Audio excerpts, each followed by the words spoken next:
এইরকম মাছ রান্না করলে সবাই খেয়ে প্রশংসা করতে বাধ্য হবে। একবার হলেও সবাই ট্রাই করে দেখবেন। আর আমার ভিডিওটি যদি সামান্য ভালো লাগে তাহলে সাবস্ক্রাইব লাইক করার অনুরোধ রইল। এখানে আমি জাটকা ইলিশ মাছ নিয়ে তাতে লবণ আর হলুদ মেখে নিয়েছি। আর পরিমাণ মতো শুকনা মরিচ নিয়ে আমি তেলে ভেজে নিয়েছি। আর এই যে মরিচটাকে বেটে নিয়েছি আর পেঁয়াজ পরিমাণ মতো বেটে নিয়েছি। আর এই মাছটা ভেজে নিলাম। মাছটা আমার ভাজা হয়ে গেছে।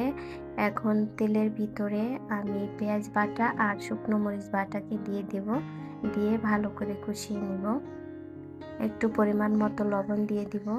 পেঁয়াজটা কাঁচা গন্ধ না যাওয়া পর্যন্ত ভালো করে কষিয়ে নিয়েছি। তারপরে পরিমাণ মতো পানি দিয়ে এরপরে মাছটাকে দিয়ে দিলাম। মাছটাকে আমি ৩-৪ মিনিট জাল করে নিয়েছি।